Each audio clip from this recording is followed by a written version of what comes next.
Is there a message of necessity at the desk? There is a message of necessity at the desk. Move to accept the message of necessity. The message is accepted.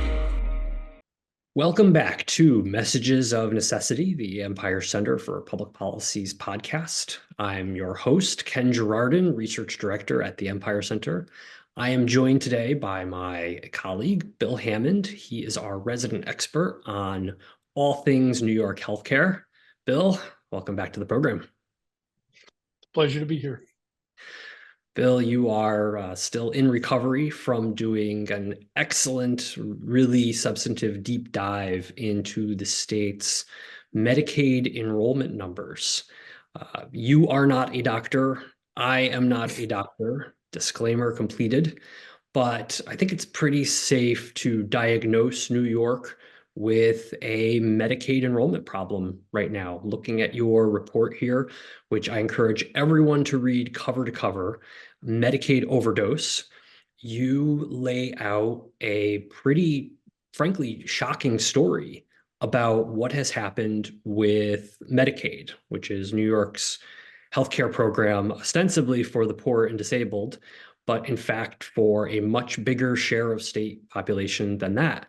Tell us a little bit about what prompted you to do this report and what you found. So every year the legislature has a big debate about how much they should spend on Medicaid. So the budget becomes a big focus, and the budget has been growing at rapid rates. And I pay a lot of attention to that too. I guess what gets less attention is what's going on with enrollment. But enrollment drives a lot of the spending. And so what I noticed was that our enrollment was going up, even though, the nature of our population wasn't changing dramatically. And in fact, I did some research and I found out that our poverty rate was going down. And so I thought, okay, well, what are the numbers? And so the Census Bureau very helpfully provides a breakdown of each state's population by various income levels.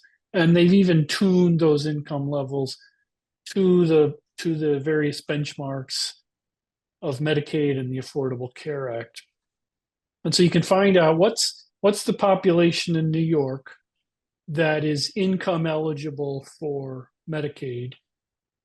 And I got that number, and then I said, what's the enrollment in Medicaid? And there was a gap, a big gap.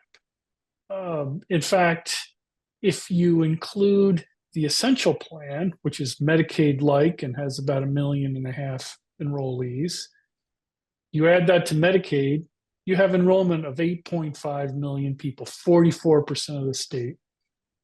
But according to the census, only about 5.5 million people have incomes low enough to qualify for either of those plans.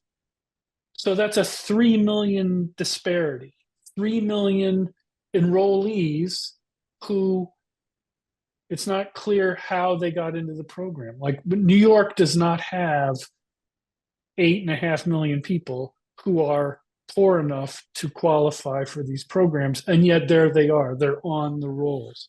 And so to put those numbers in context, if you stopped 20 people on the street in New York, there's a pretty good chance that 3 of them are not just on Medicaid, but quite possibly on Medicaid improperly.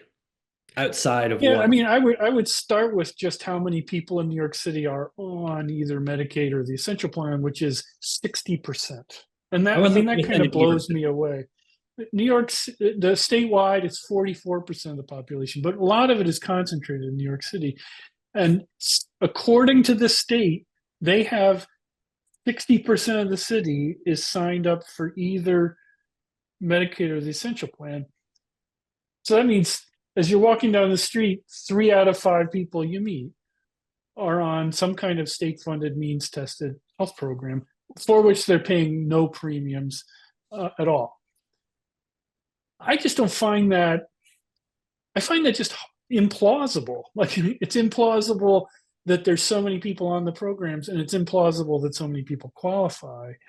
Um, and so that's kind of the mystery that my report was trying to put in front of people is how did this happen? How do we get to a place where 60% of the population is enrolled when only, I don't know, maybe 40% of the population qualifies?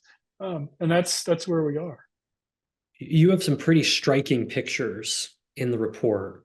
There's one figure where you chart the non-elderly population under 138% of poverty. That is the traditionally Medicaid eligible population, and showing how that population got a little bigger during the Great Recession and then had shrunk quite a big deal and was still, fairly small by historical standards even after COVID.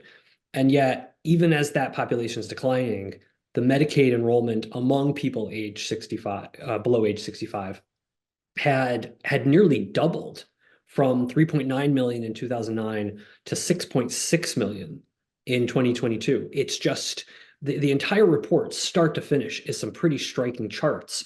One other thing that jumps out that really, really can't get enough attention is this chart you have in here where you were looking at qualified health plans. And these are the plans that people were supposed to be able to go and buy on the Affordable Care Act exchanges after the Affordable Care Act, aka Obamacare, was approved in 2010.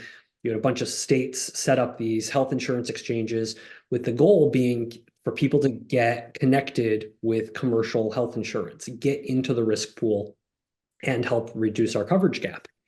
And what I see here is the number of people on those qualified health plans goes up in 2014, 2015, goes from 370,000 to 415,000, and then just falls off a cliff to below 300,000. A really precipitous drop here that you have. It's figure 3 in the report. And you can't help but assume that these qualified health plans that were a creation of the Obama administration and Obamacare, these plans have been crowded out by the state's other anti-poverty efforts with respect to Medicaid. And that doesn't seem like a sustainable approach. Also, the Affordable Care Act, the idea of it was going to try to close the insurance gap. So it was going to try to cover as many people who are uninsured as possible. And those people tend to be in that range where they're, not super poor, so that they don't qualify for Medicaid, but they're not making enough money. They're not in jobs that are good enough to come with insurance. So it's kind of that lower middle income population that they were trying to get to. And the approach was to lift the Medicaid eligibility to get kind of the lowest income part of that group, but then subsidize private insurance for people above 138% of poverty. And when they started out, they expected it was going to be maybe 1/3 Medicaid expansion, 2/3 subsidized health plans. As time went on, it turned out it was more like 50-50. More people, about half the people were getting on, half of the newly enrolled people were getting on Medicaid, and another half were buying subsidized health plans. But in New York, the ratio has been 15-1. 15 people have gotten Medicaid or the essential plan for every one person who signed up for a qualified health plan.